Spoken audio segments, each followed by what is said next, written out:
வன்முறையை சகித்துக் கொள்வது வன்முறையை விட கொடுமையானது. கொக்கைன், இந்த பெத்தப்பட்டன் இதெல்லாம் வந்து நீங்கள் வந்து ரீச் பண்ணுற இடத்துல அந்த போதை இல்லை. அது ஒரு பெரிய நெட்வொர்க்கு, எல்லாருக்கும் அது கையில் கிடச்சிடாது. இப்போ கூட ஒரு சினிமா துணை நடிகை மாட்டியிருக்காங்க. ஆமாம், வருமானம் பத்தலைன்னு சொல்லி அதெல்லாம் பார்த்தா என்னமோ பலிகிடா மாதிரி தான் போய் மாட்டியிருக்காங்க. இது சம்மந்தமாக எவ்வளவு பேசுனா அதோட பேச்சை கட் பண்ணிட்டு ஃபோனை சுவிட்ச் ஆஃப் பண்ணுறது. பேசாதீங்க. நீ என்னவாக வேண்டும் என்று நித்தம் நித்தம் எண்ணி விழைகிறாயோ அதுவாகவே நீ மாறுவாய். அதில் மாற்றமே கிடையாது. இதெல்லாம் போதை மாத்திரைகள் அல்ல, தூக்க மாத்திரைகள் தான். இவ்வளோ க்ரைம் பேசுகிறோம், அக்யூஸை பற்றியெல்லாம் பேசுகிறோம்ல, இதை காட்டி மாமூல் வசூல் பண்ணியிருக்காங்க. யாருக்குமே ஒரு பீஸ்ஃபுல்லான எண்டு கார்டு இல்லை. ஆனால் இப்போ எப்படி ஆயிடுச்சு, இதே ப்ரமோஷன் ஆகிடுச்சு. போட்ட ஒன்றுங்க இங்கே வெயிலில் போட்டாங்க, அப்படி உடனடியாக அந்த உடம்புல அப்படியே சர்ன்னு அதை ஒரு மாதிரி ஊறிக்கிட்டு போனிச்சு. அதெல்லாம் சொல்ல முடியாதது. நான் என்ன சொல்லி கொடுக்குறது, 1000 ட்ரக்கு காமிக்குது, அதில் கூகுள் காமிக்குது, நானாக காமிக்கிறேன். அப்படியே ஸ்கேன் பண்ண வேண்டியதான் அந்த வெப்சைட்டில். ஸ்கேன் பண்ணி உள்ளே போய் லோடாகி வந்துடும். லோடாகி உங்கள் அட்ரஸு, ஓடிபி, எல்லா பிடிபி எல்லாம் கொடுத்துருவீங்க. பழிச்சுங்க ஆர்டர் போட வேண்டியதான். உட்காந்து மாத்திரை போட்டு வாங்கி ட்ரிங்க்ஸ் பண்ணிட்டாங்க. கஞ்சாவை கூட சொல்லுவாங்க, சிவபானம். எந்த ரூல்ஸில் எழுதியிருக்கலாம்? ஏங்க பிள்ளைகள்கிட்ட பேசுறதுக்கு ஃப்ரெண்ட் ஆப்னு இருக்கு, அதை இந்த டிக்டாக் கோமாளிகள் விளம்பரமே பண்ணுறாங்க. பார்த்தீங்கன்னா ஏதோ ப்ரமோட் பண்ணுறாங்கன்னு தெரிலங்க. அவங்க டீச்சர்ஸ் வந்து ஒரு ட்ரக் யூஸ் பண்ணிட்டாங்கன்னா அவன் அக்யூஸ் மாதிரி பார்க்காது. என்ன ட்ரை பண்ணி பார்த்துருப்பான். அந்த ட்ரிங்க்ஸ் அடித்து வாயில் ஊதுனா 10,000 ரூபா. மாத்திரை போதையில் என்னத்தை கண்டுபிடிக்கிறது? கவலையின்றி சுவாசியுங்கள். உலகின் தலை சிறந்த மருத்துவர்கள் உங்களுக்கு சிகிச்சை அளிக்கிறார்கள். தங்கம் மருத்துவமனை, நாமக்கல் மற்றும் கான்பூர். சிறப்பு விருந்தினர் குற்றவியல் வழக்கறிஞர் டாக்டர் RS தமிழ்வந்தன் அவர்கள். சார் வணக்கம். வணக்கம். எப்படி இருக்கீங்க? நல்லா இருக்கேன். என்ன கெட்டப்லாம் புதுசா இருக்கு? இல்லை, பழனி முருகனுக்கு மாலை 20வது வருஷம் இது எனக்கு. ஓ சூப்பர். வருஷம் போடுறீங்க? வருஷம் போடுறது தான். மகிழ்ச்சி. அதனால் போட்டு தமிழ் கடவுள் முருகனை சந்திக்க. கண்டிப்பாக. நேற்று உங்களுடைய ஆர்டிக்கிளை ஒரு தனியார் வார இதழில் வந்து நான் படித்தேன். ரொம்ப எனக்கே ஒரு ஷாக்காக இருந்துச்சு. என்னடா இப்படி ஒரு இருக்கா, இப்படி ஒரு சமுதாயத்தில் நம்ம இருக்கிறோமா அப்படின்ற ஒரு கேள்வி எனக்கே வந்துருச்சு. அதை குறித்து தான் பேசலாம் அப்படின்னு நினச்சி தான் உங்களை கூப்பிட்டேன். கிட்டத்தட்ட 1.58 சிறுவர்கள் நினைக்கிறேன், அதாவது மாணவர்கள் வந்து இன்னைக்கு போதைக்கு அடிமையாக இருக்காங்க அப்படிங்கிற அந்த ஆர்டிக்கிளை படிக்கும்போது ரொம்ப ஷாக்காக இருந்துச்சு. என்னதான் சார் நடக்குது? எனக்கு இது குமுதம் ரிப்போர்ட்டரில் வந்து ஆர்டிக்கிள் சொல்கிறீங்கன்னு நினைக்கிறேன். ஆமாம், அது கவர் ஸ்டோரி வந்துருது. அப்புறம் அதுக்கான ப்ரீஃபான இது நான் டேட்டா கொடுத்து தான் அதை கொடுத்துருந்தேன். இப்போ போதை கலாச்சாரங்கிற முதல்வர் கூட அதுக்கு வந்து பயங்கரமான ஒரு விழிப்புணர்வு வீடியோலாம் போட்டிருக்காரு. சரி, அதுக்கு எதிரடனே ஆனால் இருக்குன்னு சொல்லி மறுக்கவும் இல்லை. இருக்குங்க, யாரையும் மறுக்கலை. எதை மறுக்க முடியும்? எதை மறுப்பீங்க? எதையும் மறுக்க முடியாது. மறுக்கிறது அந்த அநியாயத்தை விட மோசமானது. கண்டிப்பாக. தப்பு இருந்தால் தப்புன்னு ஒத்துப்போம். தப்பு அந்த அநியாயத்தை துணை போகிற மாதிரி இருக்கும். ஆமாம், அது அதை விட கொடுமையானதுன்னு சொல்கிறேன். வன்முறையை சகித்துக் கொள்வது வன்முறையை விட கொடுமையானது, மேதகு தலைவர் சொன்னது. அதனால் ஒரு விஷயத்தை சகிச்சுக்கணுங்கிற அவசியம் கிடையாது. இல்லை, எப்படி சார் பள்ளி மாணவர்கள் வந்து இப்போ நம்ம நினச்சிட்டு இருக்கோம் டாஸ்மார்க் தான் மக்களை கெடுக்குது அப்படின்னு நம்ம நினச்சிட்டு இருக்கோம். அதை தாண்டி வேற லெவலில் போயிருக்கு சார். இப்போ பார்த்தீங்கன்னா கஞ்சாவாக இருக்கட்டும், இந்த மெத்தப்பட்டைனாக இருக்கட்டும், அதை தாண்டி இப்போ போதை மரத்தில் நிறையா போயிட்டு இருக்கு சார். எப்படி சார், எப்படி இந்த புழக்கத்துக்கு எப்படி வருது? யூஸ்வலாக உங்கள்கிட்ட ஒன்று சொல்கிறேன். ட்ரக்கை வந்து 3ஆக பிரிங்க. ஆல்கஹால், இந்த ட்ரக்கு ஒரு ஒரு ஒரு கட்டமைப்பில் தனியாக ஒதுக்கிடுங்க. இன்னொரு கட்டமைப்பு கஞ்சா, அதோட அந்த ஆஷு, அதாவது கஞ்சாவுடைய ஆயில், அதை சுருக்கி எடுத்தால் ஆஷ், அதில் வர பிசுன்னு, அது பேஸ்ட்டு, அது கஞ்சா பேஸ்ட்டு. இது வரைக்கும் 2வது ரகமாக பிரிங்க. அந்த ரகத்துக்குள்ளே 3வது ரகம் ஒன்று இருக்குது, மெத்தப்பட்டைன், கொக்கைன், ப்ரௌன் சுகர், இந்த மாதிரி ஹைலி ட்ரக். இது எல்லாமே ரொம்ப காஸ்ட்லி. இதில் அப்படியே கீழே இருந்து மேலே போவோம். இதில் பிலோ லெவல் ஆஃப் ட்ரக் எது தெரியுதா? ரொம்ப ரொம்ப மலிவான ட்ரக் எதுனா கஞ்சா தான். அதுக்கு அடுத்த ரேஞ்சில் தான் ட்ரிங்க்ஸே வருது. ஏன்னா கஞ்சா வந்து ஒரு பொட்டலாம் இப்போ வந்து 1000 ருபீஸுக்கு ஒரு பேக்கேஜ் இருக்குன்னா, அது ஒரு 5 பேர் 6 பேர் அதை வந்து நீ 1 நாள் 2 டேஸ் கூட யூஸ் பண்ண முடியும். பட் ட்ரிங்க்ஸ் அப்படி கிடையாது. 5 பேர் 6 பேர் 2 நாளே குடிக்கணும்னா குறைந்தபட்சம் ஒரு 2000 4000 பற்றும். 4000க்கு மேலே தான் ஒரு 5000 ரூபாய் அது வேணும். ஆமாம், அது பிலோ லெவல் ஆஃப் ட்ரக் வந்து கஞ்சா தான். அது வந்து நம்ம சாதாரண இலை தலை தான். அது ஒன்றும் பெரிய லெவலில் இல்லை. தமிழ்நாட்டில் அது முற்றிலுமாக இல்லை, உற்பத்தி இல்லை. 52 ஸ்கூலுக்கு வந்து ஒரு விழிப்புணர்வுக்காண்டி போயிருந்தீங்க சொன்னீங்க. ஆமாம், பண்ணிக்கிட்டு தான் இருக்கோம். இன்றைக்கி வரைக்கும் பண்ணிட்டு தான் இருக்கோம். நானும் ஒரு மனநல மருத்துவர், இந்த என்னோட சக ஊழியருக்கு, என்னோடய ஜூனியர்ஸோடு சேர்ந்து ஒரு கேம்ப் மாதிரி போய் ஏட்டி பூட்டியெல்லாம் பேசுகிறது கிடையாது. இதை இங்கே கொண்டு வந்தால் அது டைமண்ட் ஆகிடுன்னு பிற்போக்குத்தனம்லாம் பேசுகிறது கிடையாது. போதைக்கு எதிரான எப்படி இருக்கும், இது எப்படி முதல்ல நமக்குள்ளே வரும், நம்ம எப்படி இதுலேருந்து அழிவோம், அவ்வளோதான் மாணவர்கள்ட்ட சொல்கிறது. ஒரு 1/2 மணி நேரம், அதுவும் அனுமதி வாங்கி தான் நம்ம பண்ணுறோம். அது இப்போ இந்த சீசன் பண்ண முடியல. இனிமேல் எக்ஸாம் டைம் ஆகிடும், பண்ண முடியாது. எக்ஸாம் வந்துடும், அவங்க படிக்கணும்ல. அவங்க அதில் கூடலூர் பக்கம்லாம் போய் பார்த்தேன். கஞ்சா முற்றுமுதமாக அழிக்கப்பட்டிருக்கிறது. அரசாங்கம் ஃபுல்லாக ஃபாரஸ்ட் எல்லாம் கண்ட்ரோல் எடுத்து இல்லை, அதுதான் உண்மை. ஆனால் இப்போ கஞ்சா ஆனா புழக்கத்துல இருக்குன்னு சொல்றாங்க இருக்கு, சார். புழக்கத்தில் இருக்குது. நான் அடுத்து வந்துடுறேன். இப்போ ஆந்திரா கஞ்சா தான் இங்கே வருது. ஓ நம்ம தமிழ்நாட்டு கஞ்சா ரொம்ப ரொம்ப ஹைஜீனிக்காக இருந்தது. ஆந்திரா கஞ்சா சும்மா அப்படியே செடி தழை மாதிரி ஒவ்வொரு ட்ரக் அது. அது தரை வழியாக தான் வருது இங்கே, நம்ம ஒன்றும் மறுக்கிறதுக்கெல்லாம் இல்லை. அடுத்த லெவல் ஆஃப் ட்ரக் பார்த்தீங்கன்னா கொக்கைன், மெத்தப்படைன், ப்ரௌன் சுகர், இது எல்லாமே ரா மெட்டீரியல். இது எல்லாமே நம்மள்ட்ட கிடையாது. நான் சொன்ன இந்த போதைப் பொருளும் நம்மள்ட்ட இல்லை, எல்லாமே இறக்குமதி தான். ஓ வெளிநாட்டிலேருந்து வர்றது தான். வெளிநாட்டிலேருந்து வர்றதுனா போர்ட் நம்மள்ட்ட கிடையாது, தனியார்கிட்ட இருக்குது. ஃப்ளைட்டு நம்மள்ட்ட கிடையாது, தனியார்கிட்ட தான் இருக்குது. அப்போ அதுக்கு மேலே நம்ம ஒன்றும் சொல்கிறதுக்கு இல்லை. ஏன்னா துறைமுகம் வழியாக தான் அது 90% கிராஸ் ஆகும். ஏன்னா ஃப்ளைட்ல அதோட ஸ்கேன்ல ஏதாவது மாட்டிக்கிறோம். எல்லா இடத்துலையும் கருப்பாடு இருக்குதாங்க செய்யுது, எல்லா இடத்துலையும் எல்லா வேலையும் நடந்துக்கிட்டு தாங்க இருக்குது. என்ன இல்லைன்னு சொல்லுவீங்களா? அப்போ எப்போ டாய்லெட்டில் 1 கிலோ 2 கிலோ தங்கம் எடுக்கிறாங்களே, எப்படி எடுக்க முடியும்? கண்டிப்பா. எல்லா இடத்துலையும் எல்லாம் நடந்துக்கிட்டு தான் இருக்குது. எல்லாம் உண்டு. துறைமுகத்தில் பார்த்தீங்கன்னா இப்போ கூட இடையில வந்து அதானியோட போர்ட்டில் வந்து ஒரு 260 கோடி ரூபாய்க்கான கஞ்சா கொக்கைன் வந்து அழிச்சாங்க. இதே சொல்கிறேன், 5 லட்சம் கோடி ரூபாய்க்கான போதைப் பொருள் வடகிழக்கு மாகாணத்தில் பிடிச்சிருக்காங்க. இது மத்திய அரசோட NCRB டேட்டா. பட் அங்கே அந்த மாநில அரசுக்கிட்ட டேட்டா கேட்டப்ப 1 கிராம் கூட இல்லைன்னு சொல்கிறாங்க. அப்போ அது எங்கே போச்சு? அது எல்லாம் இந்த நாட்டுக்குள்ள இது மாதிரி புழக்கத்துல இருக்கு. புழக்கத்தில் இருக்குது.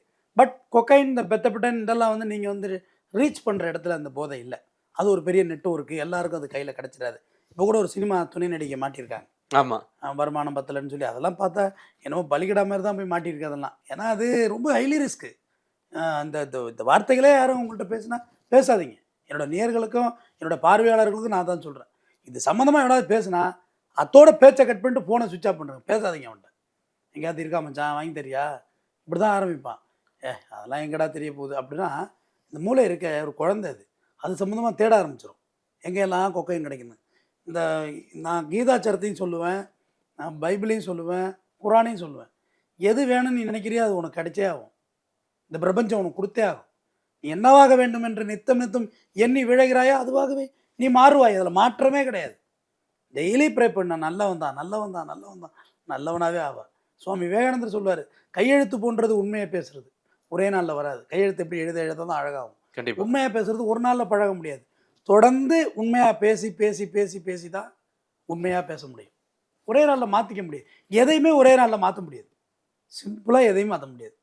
மொட்டை அடிச்சுக்கலாம், என்ன செய்யும். ஆனால் ஒரே நாளில் முடி வளர்த்துக்க முடியுமா? முடியாதுல்ல. வாய்ப்பில்லை ராஜா. நோ ப்ரோ, அது வாய்ப்பில்லை ப்ரோ அப்படின்னு. ஸோ இந்த மாதிரியான விஷயங்கள் பேசுனாலே நீங்கள் அவங்களை அவாய்ட் பண்ணுங்க. ஏன்னா மெத்தப்படைன். ஆனால் இல்லை, பள்ளி மாணவர்கள்ட்ட எப்படி சார் இதெல்லாம் கிடைக்குது? அதுவும் ஆன்லைனில் கொக்கைன் இதெல்லாம் மாட்டினீங்கன்னா 10 வருஷத்துக்கு நீங்கள் உள்ளே தான் இருந்தாகணும். வெளிலே வர முடியாது. போட்டு அப்படியே போட்டு தண்டனை தான் ஆகும். ஏன்னா 100% NIA NCB பிடிப்பாங்க. அது ரொம்ப ஹைலியாக இருக்கும். மத்திய அரசு இருக்கார், அங்கேருந்து விசாரணை அதிகாரி வர்றதுக்குள்ளேயே உங்களுக்கு 10 வருஷம் ஓடி போயிடும். பெரிய பிரச்சனை ஆகிடும். அதனால அது ரொம்ப டேஞ்சர். அவ்வளோ காலதாமதம் பண்ணுவாங்களே எப்படி? மத்திய சர்க்கார் பிடிக்கிறது, டேரெக்டாக வந்து பிடிக்கிறது. இங்கே பெரிய ஆஃபீஸ் இங்கே அயப்பாக்கத்தில் இருக்குது, போய் பார்த்துட்டு வாங்க. எத்தனை ஃப்ளோர் இருக்குன்னு பார்த்துட்டு வாங்க. 1 கிலோ வரைக்கும் நான் கமர்ஷியல், 1 கிலோவுக்கு மேலே கமர்ஷியல் கஞ்சாவுமே சரி. ஸோ இந்த ட்ரக்லேருந்து நம்ம தள்ளி தான் இருக்கணும். நம்ம தண்ணி அடிக்கிறதே தப்பு தான், ட்ரிங்க்ஸ் பண்ணுறதே தப்பு தான். அதுவே வீட்டுக்கு நாட்டுக்கு உயிருக்கு கண்டிப்பாக கேடு. இதெல்லாம் போனீங்கன்னு வைங்க, மூளையே பிறன்றோம், மூளையே கொலாப்ஸ் ஆகிடும். இது எல்லாத்தையும் ஒரு பக்கம் தள்ளி வச்சுருங்க. 3 பிரித்து சொல்லிட்டேன். மது, கஞ்சா, ஹை லெவல் போதைப் பொருள் 3 பிரிச்சுன்னா அடுத்து 4வது ஒன்றுக்கு வாங்க. இதான் மிக முக்கியமானது. இது மாத்திரைகள். அந்த ஆர்டிக்கலில் அதை பற்றி தான் சீப் அண்ட் பெஸ்ட்டாக கிடைக்குது. சீப் அண்ட் பெஸ்ட் 20 ரூபாய்க்கு ஒரு அட்டை, 20 ரூபா 40 ரூபா இந்த மாதிரி இருக்குது. 0.5 mg, 0.2, 0.5 mg, 10 mg எல்லாமே இருக்குது. நைட்ரவேட், நைட்ரோசாம், அல்சுரோஃபாம், ஸ்ட்ரெஸ்னில், ரெஸ்னில், இப்படியே ஏகப்பட்ட அல்சோலைம் கம்பெனிஸ் ஃபுல்லாகவே மாத்திரைகள் நிறைய இருக்குது. ஆனால் இங்கே எல்லாருமே என்னென்னா, அதில் கூட சொல்லியிருப்பேன், இதெல்லாம் போதை மாத்திரைகள் அல்ல. அந்த புத்தகத்தில் சொல்லியிருக்கேனே, இதெல்லாம் போதை மாத்திரைகள் அல்ல, தூக்க மாத்திரைகள் தான். உதாரணத்துக்கு நீங்கள் சுகர் இருக்குது அப்படின்னா உங்களுக்கு தூக்கம் வராது, காலெல்லாம் எரியுன்னு சொல்லுவாங்க. அது சுகர் வந்த பிறகு தான் உங்களுக்கு தெரியும். கொடைய ஆரம்பிச்சிடும், அப்படியே போட்டு கரன்னு அப்படியே சுருக்கு சுருன்னு குத்த ஆரம்பிக்கும். மாதிரி கொடையுதுன்னு சொல்லுவாங்க எங்கள் ஊரில். அந்த வார்த்தை இங்கே எப்படி சொல்கிறீங்கன்னு தெரியல, மாதிரி இருக்கும். இப்படி பண்ணிகிட்டே இருந்தால் எப்படி இருக்கும், அந்த மாதிரி மூட்டு காலெலாம் ஏற ஆரம்பிச்சிடும், விறுவிறுன்னு ஏறும். அப்போ உனக்கு தூக்கம்ங்கிறது சுத்தமாக இருக்காது. தூக்கம் குறைய இன்சுலின் சுரக்கிறதும் குறைய ஆரம்பிச்சிடும். ஆட்டோமேட்டிக் பேங்க்ரியாஸ் வேலை செய்யாது. தூக்கம் இல்லைன்னா பேங்க்ரியாஸ் வேலை செய்யாது. அப்போ சரி வேலை செய்யலைன்னா கல்லீரல் வேலை செய்யாது. அப்போ ஆட்டோமேட்டிக் உங்கள் செரிமான மண்டலமே பாதிக்க ஆரம்பிச்சிடும். அதனால தூக்கத்துக்கு மாத்திரைகள் கொடுப்பாங்க, தூக்க மாத்திரைகள். அது கம்பல்சரி சுகர் பிபி பேஷண்ட்டுக்கு கண்டிப்பாக வழங்கப்படுகிறது. இப்போ நீங்கள் சுகர் இல்ல வந்து அதை எப்படி இப்போ இங்க போதை மாத்திரையா எப்படி மாத்துறாங்க? அந்த மாத்திரையை போட்டு சாப்பிட்டுட்டு அந்த மாத்திரையை போட்டிங்கன்னா ஒரு 10 நிமிஷம் 1/4 மணி நேரம் படுத்தீங்கன்னா தூங்கிடுவீங்க. அவர் 8 மணி நேரத்துக்கு உங்களுக்கு 10 மணி நேரத்துக்கு முழிப்பு வராது. அது உடம்புடைய சுகரின் வீரியத்தை பொறுத்தது. ஓ தூங்காமல் ஸ்ட்ரெயின் பண்ணீங்கன்னு வச்சுங்களேன், சும்மா சுற்றிட்டு இருந்தீங்கன்னு வைங்களேன், போதை தான். அது ஒரு அளவு வரையும் போதை சுற்றிக்கிட்டே இருக்கும், உங்களை ஒன்றுமே பண்ணாது. அது நீங்கள் நார்மலாக இருப்பீங்க. மற்ற ட்ரிங்க்ஸ் அடித்து வாயில் ஊதுனா 10,000 ரூபா, மாத்திரை போதையில் என்னத்தை கண்டுபிடிக்கிறது? கண்டிப்பா. ஆனால் அவன் போதையில் தான் இருப்பான். ஆனால் ஆனா தெரியாதா சார் எப்படி? தெரியவே தெரியாது, சுத்தமாக கண்டுபிடிக்க முடியாது. சுத்தமாக ஒரு ஒரு பாயிண்ட் கூட கண்டுபிடிக்க முடியாது மாத்திரை போட்டிருக்காங்கன்னு. அவ்வளோ ஒரு விஷயம்லாம் இருக்குது. இல்ல அதை எப்படி பயன்படுத்துறாங்க? இப்போ இந்த மாத்திரைகள் வந்து பார்த்தீங்கன்னா, மாத்திரை மட்டுமல்ல, இந்த ஜீரோடால், பெத்தடைன் இந்த மாதிரிலாம் சில இன்ஜெக்ஷன்லாம் இருக்குது. இதெல்லாம் சொல்லாமல் என்னன்னு சொல்ல தெரியல. பொது வழியில் எல்லாமே இருக்கிறது தான். ஏன்னா இதை கூட பாசிட்டிவாக எடுத்துகிட்டு போயிடக்கூடாதுல்ல. கண்டிப்பா கண்டிப்பா. அதுக்காண்டி பயப்படுறேன். ஏன்னா இப்போ நம்ம இவ்வளோ க்ரைம் பேசுகிறோம், அக்யூஸ்டை பற்றியெல்லாம் பேசுகிறோம்ல, இதை காட்டி மாமூல் வசூல் பண்ணியிருக்காங்கங்க. ஓ பத்தியா, நான் டிவிலே வந்திருக்கேன், ஆ என்னை பாரு பேசியிருக்கானுங்க பாரு அப்படின்னு சொல்லி எனக்கு ஒரு தகவலே வந்துச்சு. நீங்க பேசுனது ஆமாம், நம்ம வீடியோ காமிச்சு, இந்த பாரு என்னை எந்த அளவுக்கு பேசியிருக்காங்கன்னு. அதோட தான் நீ நான் சொன்ன எவ்வளவு பெரிய ரவுடி பத்தியா? பார்த்தியா, நான் உயிரோடு உள்ளவர்களை பற்றி பேச வேண்டாம்னு அவங்க சொன்னது காரணம் அதுதான். உயிரோடு உள்ள ரவுடிகளும் பேச வேண்டாம், இறந்து போனவங்களோட ஹிஸ்ட்ரியை சொல்லுவோம். நம்ம எதுக்கு சொல்கிறோன்னா, சமுதாயத்தில் இப்படியெல்லாம் அவங்க வாழ்க்கை மாறினுச்சுன்னா இப்படியெல்லாம் தலைகுப்புற போயிடுங்கிறதுக்காக தான் நம்ம சொல்கிறோம். யாருக்குமே ஒரு பீஸ்ஃபுல்லான எண்டு கார்டு இல்லைன்னு. ஆமா ஆனால் இப்போ எப்படி ஆயிடுச்சுன்னா, இதே ப்ரமோஷன் ஆகிட்டு ரவுடிகளுக்கு. பேசுறது, இன்னும் 2-3 க்ரைம் பேசுகிறாங்க இல்லையா, அவங்களத காமிச்சு பாரு அங்கே டிவிலே வந்திருக்கேன் அப்படின்னு சொல்லி மிரட்டியிருக்காங்க. இது என்ன இவ்வளோ, நம்ம ஒரு பக்கம் திருப்பினா அது ஒரு பக்கம் திரும்புதடா ஏகநாதன். ஆமா நம்ம எதுக்காக நம்ம சமுதாயத்துக்கு ஒரு விழிப்புணர்வா பேசணும். வேணும், தவறு செய்ய வேண்டாம், இளைஞர்கள் கோவப்பட வேண்டாம், அது நம்ம வாழ்க்கையை தொலைச்சிரும் அப்படின்றது தான் நம்ம இப்படி ஒரு முடிவு எடுத்தா இப்படி தாண்டா போவோம்னு சொல்கிறோம். ஆனால் இது வேற மாதிரி போகுது. இந்த பேரை பயன்படுத்தி தெரிஞ்சுக்கிட்டு ஏதாவது அதுக்காண்டி பயந்தேன், வேற ஒன்றும் இல்லை. இது எல்லாமே வலி நிவாரணி. ஜீரோடால் நான் எனக்கு போட்டிருக்காங்க. இப்போ நான் எனக்கு கிட்னியில் ஸ்டோன் வந்து ரொம்ப பயங்கர பெயின், அது தாங்கவே முடியாது. பிரசவ வலியை விட கொடுமையானது எனக்கு தெரிஞ்சு. பிரசவ வலி நமக்கு தெரியாது, பாவம் பெண்களுக்கு தான் தெரியும். அப்படி ஒரு பெயின், ஒன்றுமே பண்ண முடியல. அடுத்து உருள்றேன் பிறல்றேன், ஒன்றும் பண்ண முடியல. கடைசியாக ஜீரோடால் இன்ஜெக்ஷன் போட்டு டாக்டர் உடனே வீட்டுக்கு கூப்பிட்டு சொன்னார். எங்கள் வீட்டில் அவர் கார் வந்திருக்காரு, நான் டிரைவர் போட்டு அனுப்பிச்சிடுறேன் அவரை, அவர் காரில் அவர் டிரைவ் பண்ண முடியாது, வீட்டுக்கு வந்து அன்வான்டாக பேசுவார். அவர் தேவையில்லாமல் சம்மந்தமே இல்லாமல் பேசுவார், உளருவார். நீ ஒன்றும் பயப்படாதீங்க, அந்த இன்ஜெக்ஷனோட வேலை அதுதான். சாப்பாடு கொடுத்து படுக்க வைங்க முதல்ல, அவரை காம் டவுன். அவர் எதுவும் அவர் பேசுறது எதிர்த்து பேசாதீங்க, கவுண்டர் கொடுக்காதீங்க, சண்டை வந்துடுவீங்கன்னா அவர் படுக்க வைங்க, சாப்பாடு கொடுங்க, எது சொன்னாலும் சரிங்க பார்த்துக்கலாம் சரிங்க பார்த்துக்கலான்னு அவரை அமைதிப்படுத்தி தூங்க வச்சுருங்க. ஒரு 5 நிமிஷம் தூங்கிடுவார் அப்படின்னு சொல்லியிருக்காங்க. நம்ம எப்பயுமே அன்வான்டாக பேசுகிறது விட்டு ஒன்றும் பெருசாக ஒன்றும் டிஃப்ரெண்ட் எனக்கு தெரியல. பட் அவங்க பார்த்தவங்க எப்படி பார்த்தாங்களோ தெரியல. நானும் தூங்கிட்டேன், ஒன்றும் தெரியல. காலையில் எப்படி அது ஒரு விதமான போதையாக இருக்குமா அப்படி சார்? ஐயோ, அது வேறு மாதிரி இருந்துச்சுங்க, அது சொல்லவே தெரியலங்க. மாதிரி சிப்பு சிப்பு சிப்பு சிப்பு சிப்புன்னு ஏறுதும்பாங்களே உடம்புல, அப்படியே பிளட்டுக்குள்ள போட்ட ஒன்றுங்க, இங்கே வெயிலில் போட்டாங்கங்க. அப்படி உடனடியாக அந்த உடம்புல அப்படியே சர்ன்னு அதை ஒரு மாதிரி ஊறிக்கிட்டு போணுச்சுங்க, அப்படியே ஒவ்வொன்று. அதெல்லாம் சொல்ல முடியாதது. ஆனால் அதுக்கு அடிக்ட் ஆக வேண்டியதான். ஏன்னா அந்த டேஸ்ட் வந்து அது அப்படி ஒரு டேஸ்ட் ஒவ்வொன்று ஏறிச்சுங்க. அப்படி இதுவே அவங்க ஏதாவது தப்பா எடுத்துக்க போகிறாங்க பார்க்குற பார்வையில் இருக்கு. அதுக்கு நான் என்ன பண்ணுறது? அந்த மாத்திரையோட விளைவு என்னன்னு கேட்டீங்கன்னா நான் சொல்லிக்கிட்டு இருக்கேன். தலைமுடியெல்லாம் அப்படியே இது மாதிரி நட்டுக்குச்சின்னு சொல்லுவாங்கல்ல, ஆமாம் அந்த மாதிரி செலுத்துட்டு அப்படியே உடம்பு இடமெல்லாம் அப்படியே. ஆனால் அது வலி நிவாரணி, கிட்னி ஃபெயிலியர் ஆகிடும் அதிக டோஸ் போட்டாங்க. அப்படியே நடக்கிற மாதிரியே தெரியல. இப்படியே வீட்டுக்கு வந்துட்டேன், டிரைவர் போட்டு விட்டார் டாக்டர். உடனே இம்மிடியேட், நம்ம ஃப்ரெண்டு தான் அவர், டிரைவர் போட்டிருக்கேன்டா நேராக வீட்டுக்கு போ, வேற எங்கேயும் போகாத, இல்லை ஹோட்டலில் டிஃபன் வாங்கிட்டு போகிறேன். நான் நார்மலாக தான் இருந்தேன். டிஃபன் இல்லை நீ வீட்டுக்கு போ, நான் வீட்டில் பேசிட்டேன், நேராக வீட்டுக்கு போக முதல்ல அப்படின்னு.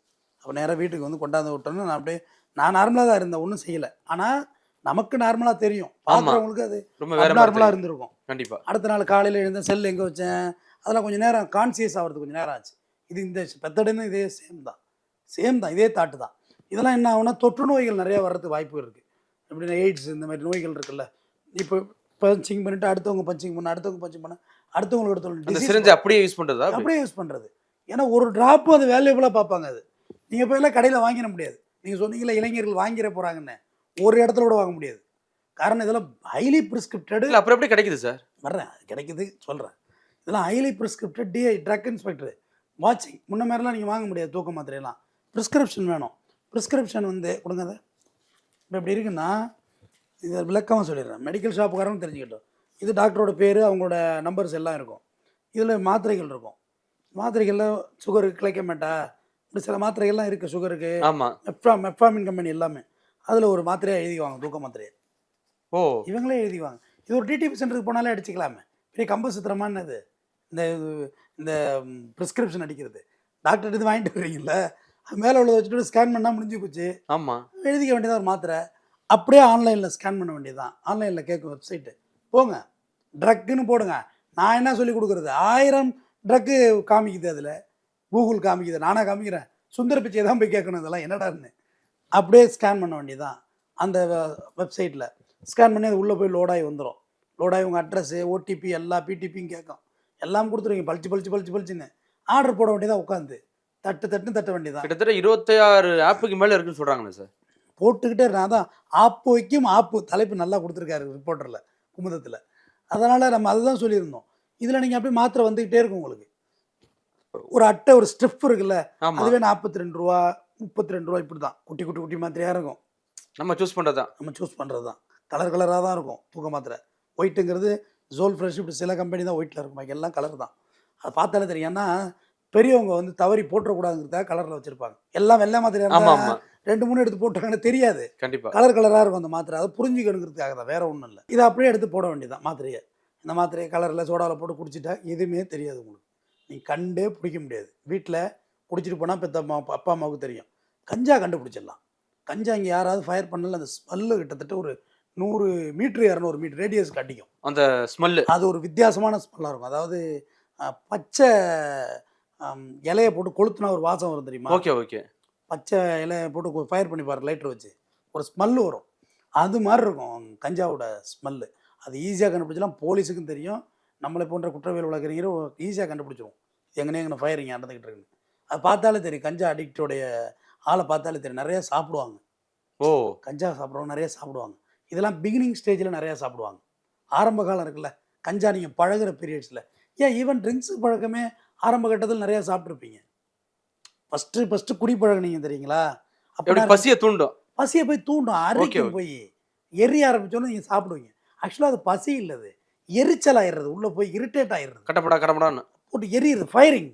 அப்போ ஏதாவது அள்ளி போட்டால் கொஞ்சம் ஆறும்ல, அந்த மாதிரி ஆரம்பத்தில் சாப்பிடுவோம். ஆக்சுவலாக ட்ரிங்க்ஸ் அடிச்சுட்டு நான்வெஜ் சாப்பிட்றது நம்மளோட கல்ச்சர். ட்ரிங்க்ஸ் அடித்தா நான்வெஜ் சாப்பிடணும், நான்வெஜ்னா ட்ரிங்க்ஸ் அடிக்கணும். ரெண்டுமே கிளப்பிங். ஆனால் ரெண்டுமே பெரிய தப்பு, மெடிக்கல் ரீதியாக பெரிய தப்பு. ட்ரிங்க்ஸை செரிக்க வைக்கிறதுக்கே உள்ள பெரிய கஷ்டப்பட்டுட்டு இருக்கும். நான்வெஜ்ஜும் போட்டிங்கன்னா செரிக்காது, அது ரொம்ப கஷ்டப்படும். அதான் அட்டாக்கெல்லாம் வருது. இப்போ அதான் இளைஞர்கள் அட்டாக் ஆகுறாங்கல்ல, ட்ரிங்க்ஸ் அடிச்சுட்டா அளவு தெரியாது, பேசிக்கிட்டே சாப்பிட்ருவீங்க நிறைய கறியை. ஒரு மீட்னா கொஞ்சம் தான் சாப்பிட்லாம், ஒரு 50 கிராம் 100 கிராம் சாப்பிட்லாம். கோழினா ஒரு 250 கிராம் சாப்பிட்லாம். முட்டைனா ஒரு 4 முட்டை சாப்பிட்லாம். இதுதானே அளவு. ஆனால் அது அளவு தெரியவே தெரியாது. நிறைய சாப்பிட்ருவீங்க அளவு கடந்து, நல்லா நெஞ்சு வரையும் இங்கே சாப்பிட்றது.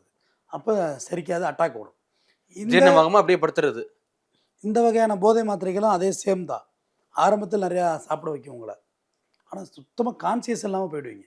அதேமாரி மாத்திரை போட்டு ட்ரிங்க்ஸ் பண்ணிட்டாங்கன்னு வச்சுக்கோங்க, அவங்க கீழே தான் கிடக்கணும், ஒரு வழியே கிடையாது. ஏன்னா அது வந்து ரெண்டும் கெமிக்கல் ரியாக்ஷன் வேறு. இதோட கெமிக்கல் வேறு, அதோட கெமிக்கல் வேறு. மாத்திரையை போட்டு தண்ணி அடிக்கக்கூடாதுன்னு சொல்கிறது ஒன்று. மாத்திரை வேலை செய்யாதெல்லாம் பொருள் கிடையாது. கெமிக்கல் வேறு ரியாக்ஷன் ஆகிடும். கெமிக்கல் ரியாக்ஷன் வேறு ஆகிடும். ஸோ அதனால் அது ரொம்ப டேஞ்சர். அதனால் இது நாளடைவில் என்ன ஆகுனா, மூளை மூளை வந்து பாதிப்படைஞ்சிக்கிட்டே வரும். முதல்ல ஞாபக மறதி வரும், மறந்துடுவீங்க. அப்புறம் எல்லாத்துலேயும் ஒரு அசட்டை வந்துடும், நாளைக்கு பார்ப்போம் அப்படின்ற எண்ணம் வந்துடும். நீங்கள் சொல்லுவாங்க, கஞ்சாவை கூட சொல்லுவாங்க சிவபானம்.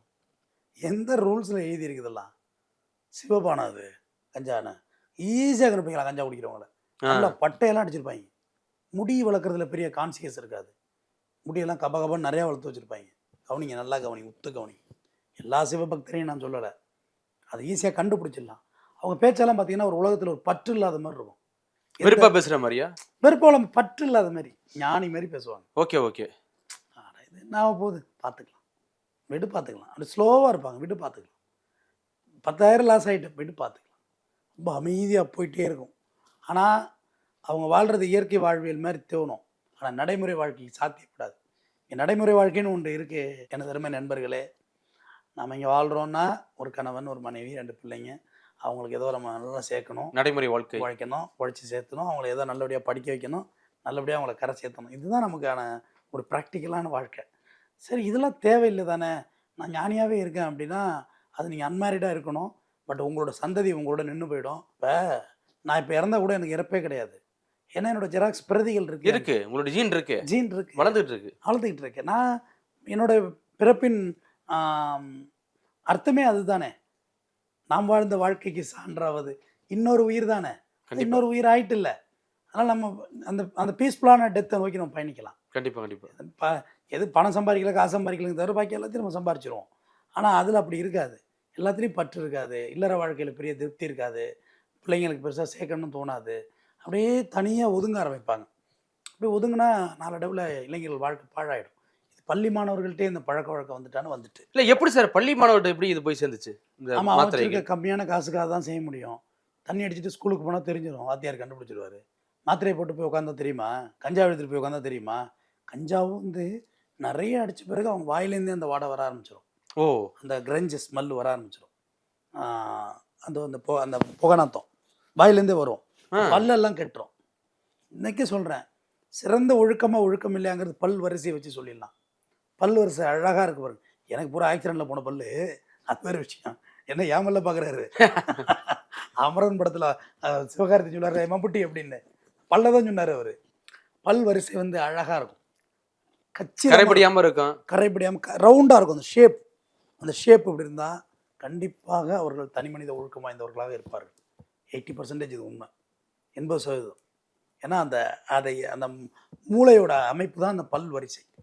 மூளை இருக்குல்ல, ஆமா, அதுக்கு அந்த உங்களுக்கு கூட ஆல்ரெடி ஸ்கல் டைமென்ஷனை பற்றி உங்களுக்கு சொல்லியிருப்பேன். மண்டை ஓட்டு விதின்னு சொல்லியிருக்கு. உங்கள் தலை அமைப்பு எப்படி இருக்கோ அதுமாரி தான் உங்கள் மூளையோட அமைப்பு உள்ளே இருக்கும். உருண்டையாக இருக்கவங்க குற்றம் செய்ய மாட்டாங்க. ஓல் சைஸாக இருந்தால் அவங்களுக்குள்ள குணாதிசயம் என்ன, இந்த சைஸில் இருக்கவங்களுக்கு குணாதிசயம் என்னன்னு தனியாக படிப்பே இருக்குது சட்டத்தில், ஸ்கல் டைமென்ஷனை வச்சு. ஏன்னா அந்த மூளையோட அமைப்பு உள்ள அப்படி இருக்குன்னு. மூளையோட மடிப்பு, இப்போ மூளையோட அமைப்பை வச்சு தான் உருவம் இருக்கா சார்? எப்படி? டெஃபினட்டாக மூளையோட அமைப்பு அதான் அகத்தின் அழகு முகத்தில் தெரியும். கரெக்ட். அகம்னு இங்கே ஒன்றுமே கிடையாது. மனசு போல தான்ப்பா நல்லா இருப்பாப்பான்னு. மனசுன்னு இங்கே ஒரு ஆர்கனே கிடையாது. எங்கே இருக்குது மனசு சொல்லுங்கள்? இது கை, கண்ணு, காது, மூக்கு, வாய், இது ஹார்ட், இப்படி சொல்கிறேன்ல. தொட்டு பேசலாம். மனசு எப்படி தொட்டு மனசு எங்கே இருக்குது? உங்களோட மூளை தான் மனசு. உங்களோட எண்ணங்கள் தான் மனசு. உங்கள் எண்ணங்கள் நல்லா இருந்தால் உங்கள் மனசு நல்லா இருக்கும். மனசுன்னு ஒரு பொருள் இல்லை, ஆப்ஜெக்ட் இல்லை. ஆனால் எண்ணங்கள் இருக்குல்ல, எண்ணம் தான் மனசு. நல்லதே நினைப்போம், நல்லதே செய்வோம். எந்த வகையில் போதை வந்தாலும் அதை நாம் விரட்டி அடிக்க வேண்டும். போதை பழக்கம் நிச்சயமாக தவறானது. இல்லை, இது முற்றிலும் ஒழிக்க முடியாதா சார்? இப்போ இந்த இளைஞர்கள் மத்தியில், அதுவும் குறிப்பாக மாணவர்கள் மத்தியில் போயிடுச்சுல்ல, இதை வந்து முறியடிக்க முடியாத எப்படி? இல்லைண்ணா, கல் தோன்றி காலத்திலேருந்தே நம்மள்ட்ட வந்து சோமபானம், சுறாபானம், மது அருந்தும் பழக்கம் நம்மள்ட்ட இருந்திருக்கு. ஏன்னா இவ்வளோ எழுதின வள்ளுவன் அவர் கல்லுண்ணாமை பற்றி ஒரு அதிகாரமே எழுதியிருக்கான். அப்போ இருந்திருக்கு. அதெல்லாம் நம்ம இல்லைன்னு சொல்லலை. முற்று முதலாக எதையுமே இங்கே ஒழிக்க முடியாது டெமோக்ரஸி. இல்லை சார், அப்போ உள்ள டெக்னாலஜி வேறு, இப்போ இருக்க டெக்னாலஜி வேறு. இப்போ பார்த்தீங்கன்னா ஆப்லேயே வருது. அப்படிங்கும் போது இது என்ன பெருகிட்டு தானே போவோம். அதான் சொல்கிறேன், நீங்கள் விஞ்ஞானத்தோட விளையாட ஆரம்பிச்சாச்சு. நம்ம எல்லாம் பெருகிட்டு தான் போவோம். இப்போ முன்னாடி வந்து அந்த தெருவில் விபச்சாரம் நடக்குது அப்படின்னு சொன்னாங்க. நீ அந்த தெருவுக்கெல்லாம் போக வேண்டாம், வீட்டுக்கே வர்றது ரெடி ஆகிட்ட. ஆப்பு தான் உங்களுக்கு எல்லாமே வச்சுருக்கேன். அடிங்க 1000 ஆப் இருக்குது உள்ள. ஏங்க பொம்பளைங்கள்ட்ட பேசுகிறதுக்கு ஃப்ரெண்ட் ஆப்புன்னு இருக்குது. அதை இந்த டிக்டாக் கோமாளிகள் விளம்பரமே பண்ணுறாங்க, பார்த்தீங்கன்னா இல்லையா? யார்கிட்ட பேசிகிட்டு இருக்கேன், அது ஃப்ரெண்ட் ஆப் இருக்கடா அப்படின்னு சொல்லுது. புருஷன் முன்னாடி விளம்பரம் பண்ணுறாங்க. அதனால் எதை ப்ரமோட் பண்ணுறாங்கன்னே தெரிலங்க. அவங்களாம் எவ்வளோ பேரை வந்து அழிவை நோக்கி கொண்டு போகிறாங்க. கார்பரேட் வந்து தேடுறான் பாருங்க. இப்போ ஒரு இந்த ஆப்புக்கு போய்ட்டு ஒரு சினிமா நடிகரை வச்சு விளம்பரம் பண்ணணும்னு வச்சுங்க, தேவையில்லாத பிரச்சனை வரும். எல்லா நடிகரும் நடிச்சு கொடுக்க மாட்டாங்க. ஏன்னா அவங்க விசாரிப்பாங்க இது என்னென்னு. டிக்டாக் கோமாளிகளுக்கு எந்த அக்கறையும் தான் கிடையாது. சமூகம்னா என்னன்னே தெரியலையே. தையத்தக்கன்னு ஆடுறது, இதை போட்டு விடுறது. சமூகம் என்ன தெரிஞ்சா ஏன் டிக்டாக்ல வராங்க? Right, exactly. சமுதாயம்னா என்னன்னே தெரியலையே.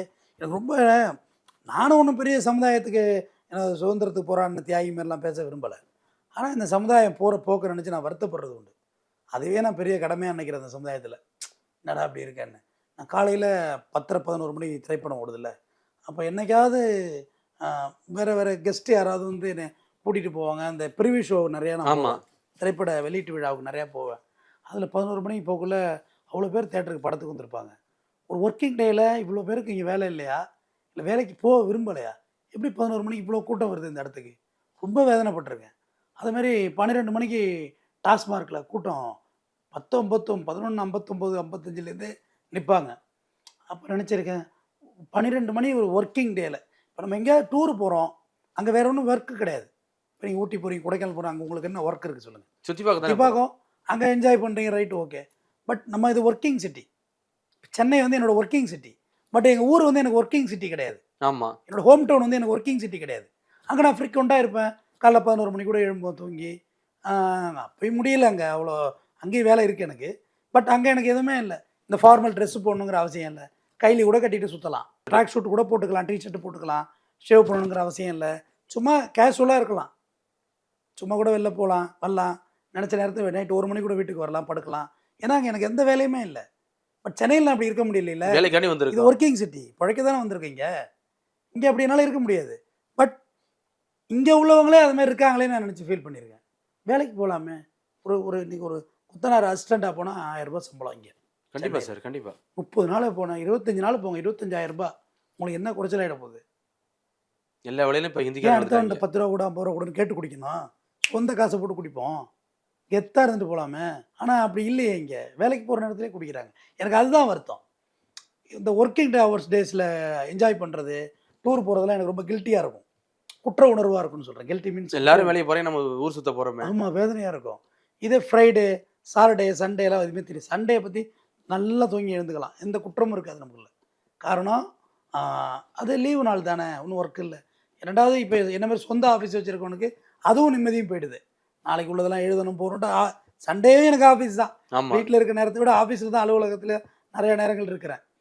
அது எதுக்கு சொல்ல வந்தேன்னா, இந்த குற்ற உணர்வு நம்மள்ட்ட வந்துட்டாலே போதும், கண்டிப்பா. பாதி வெற்றி அடைஞ்சிடலாம். ஆனா இப்ப இந்த மாணவர்களுக்கு என்ன சார் பண்றது? இவ்வளவு பேர் பாதிக்கப்பட்டிருக்காங்க. மாணவர்களுக்கு கிட்டத்தட்ட 5ல் ஒருத்தன் வந்து பாதிக்கப்படுறான் அப்படின்னு சொல்லி ஒரு டேட்டா வந்திருக்கு. அப்படிங்கும்போது இதுக்கு என்ன பண்ணலாம்? ஒரு பள்ளிகள ஏதாவது விழிப்புணர்வு கிளாஸ் வைக்கணுமா? எப்படி சார்? இல்லை, பள்ளிகளில் வந்து இப்போ நம்ம போய் ஏற்படுத்துகிற போதை விழிப்புணர்வுங்கிறது ஒரு பார்ஷியலாக அது ஒர்க் அவுட் ஆகுது. நிறைய மாணவன் ஃபோன் நம்பர் வாங்குறான். ஓ. ஏன்னா நான் சொல்லியிருக்கேன், இப்போ வெளிப்படையாக நீ என்ன போதையில் இருக்கன்னு என்கிட்ட சொல்ல இப்போ யோசிப்பேன். ஏன்னா எல்லோரும் இருக்கிறாங்க. நான் ஃபோன் நம்பர் அதில் அந்த என்னோடய பேனர் வச்சுருக்கேன்ல, அந்த ஆஃபீஸில் பார்த்தீங்கல்ல, ஆமாம். அதிலே கீழே என்னோடய ஃபோன் நம்பர் 2 நம்பர் கொடுத்துருக்கேன். நீ கட்டாயம் அடி, நான் பாதுகாப்பாக வச்சுப்பேன் ரகசியத்தை. உனக்கான விடுபடுறதுக்கான வழிகளை நான் சொல்கிறேன்னு சொல்லியிருக்கேன். இது அரசாங்கமும் முன்னெடுத்து சொல்லணும். அரசாங்கமும் இந்த கேம்ப் போட்டு. ரெண்டாவது டீச்சர்ஸ் கையிலையும் இது நிறையா இருக்குது.